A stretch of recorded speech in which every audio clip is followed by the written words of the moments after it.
American Catholic History is brought to you by the Star Quest Production Network and is made possible by our many generous patrons.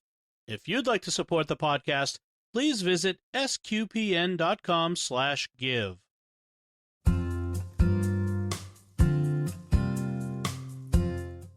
Hello, welcome to American Catholic History.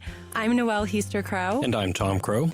Today we're going to be talking about how Benjamin Franklin helped to select the first Catholic bishop in the United States. But Ben Franklin was a deist, wasn't he? So how did he even know a good Catholic priest? Well, our starting point is in February of 1776.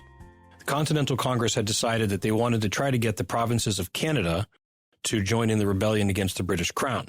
So they chose a three-man commission, and they knew this three-man commission had to display to the Canadians that the colonies were okay with Catholics, and they had to have people who spoke French because Quebec was a former French colony.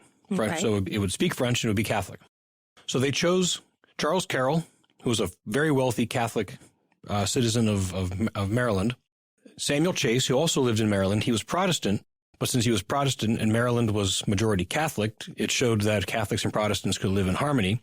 And Ben Franklin, who, of course, was just a diplomat, and he was Ben Franklin. Okay, so that makes sense. Mm-hmm. But I haven't heard anything about a priest. Right. So they also asked Charles Carroll to ask his his cousin, John Carroll, if he'd be interested in coming along. Obviously, it's a Catholic country. They figured having a Catholic priest who could speak French would be helpful. John Carroll could speak French because he had actually studied to be a priest over in France. There were no Catholic seminaries in the English-speaking world at the time. So he studied in France. He taught in France for a while. He was a Jesuit. When the Jesuits were suppressed in 1773, he came back and lived on his mother's farm with a bunch of other Jesuits. They would offer Mass for the local Catholic community in their private chapel because the colony of Maryland had laws against priests offering Mass publicly. Okay, so that's the delegation. Let's talk about what they were walking into. What was the atmosphere like in Canada? Did they have any reason to think they might be successful? Well, there are two things we need to look at to understand what was happening with Canada versus the American colonies, the 13 colonies. In 1774, the British Parliament had passed a thing called the Quebec Act, which restored to the Catholics in Canada a lot of the liberties that they had back when they were still a French province, French colony. So they had just received a lot of their religious liberty back. Kind of in response to this, later in 1774, Suffolk County, Massachusetts, which is Boston, passed a measure called the Suffolk Resolves, which said, quote, Catholicism is dangerous in an extreme degree to the Protestant religion and to the civil rights and liberties of all America. A number of other counties in Massachusetts passed similar laws. The Suffolk Resolves they were actually taken by Paul Revere to the Continental Congress in Philadelphia, where they were endorsed by the Continental Congress, thus making anti-Catholicism almost a policy of the Continental Congress. So that happened in 1774. In 1775, at the beginning of the Revolutionary War, the Continental Army had actually invaded Canada in an effort to assert themselves and say, hey, we can take on the British Empire. You Canadians should join us, and we will all rise up together. Initially, it was successful. They had a lot of military victories and they held some land, but eventually the British sent more troops and the British started winning the land back. So while initially the Canadians were saying, hey, maybe this can work, maybe we should join on, when it started to falter, the interest waned. So those were a strain of anti-Catholicism in the colonies, and then not quite as militarily strong as maybe they thought. Those two things were the background for the storm that this expedition was walking into.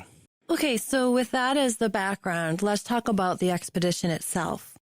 They actually had difficulty right from the beginning, even before they got to Quebec, because they set out in March and they were heading north through, we didn't have highways and things at the time to get north, so heading up north.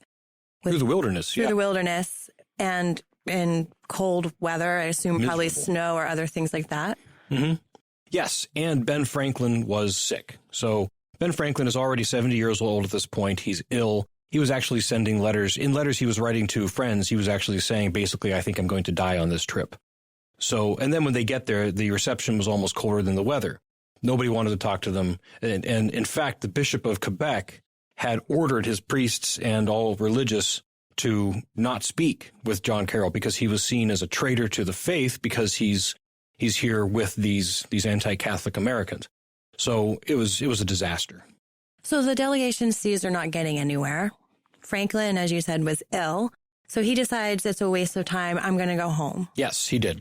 And Carroll decided to go with him for two reasons. One, he also saw the futility and his own presence was a problem. And then two, he was concerned for Franklin because Franklin was sick and he was 70. So when he wasn't sure that he would make it back. So he went back with Franklin and took care of him. And Franklin did survive the trip back, due in large part to John Carroll's compassionate care. And Franklin never forgot, the kindness and the generosity that John Carroll showed to him. And that came into play a few years later after the colonists had gained their independence. Yes. After independence, the Vatican recognized they had a problem.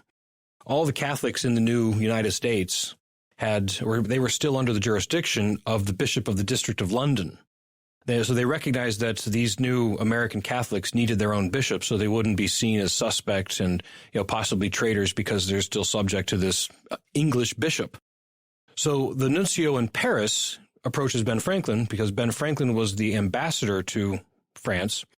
And initially Franklin said, oh, no, I couldn't do that. We have separation of church and state. I can't tell you who to appoint. But let me tell you about my good friend John Carroll. He's a great guy. And, when it comes to diplomatic circles, a wink is as good as a nod, and Carroll's name was put in. A few years later, in 1789, Pope Paul VI announces that John Carroll is the new Bishop of Baltimore. So Ben Franklin gave us the lightning rod. He gave us bifocals and also John Carroll as the first bishop of the United States. Not a bad track record. You've been listening to American Catholic History on the StarQuest Production Network. To learn more about today's topic, to find previous episodes, and to send feedback, please visit sqpn.com/history. You can email us at history@sqpn.com or follow StarQuest on social media at facebook.com/StarQuestMedia or on Twitter @SQPN. I'm Noelle Heaster-Crow. And I'm Tom Crow. Thank you once again for joining us on American Catholic History on StarQuest.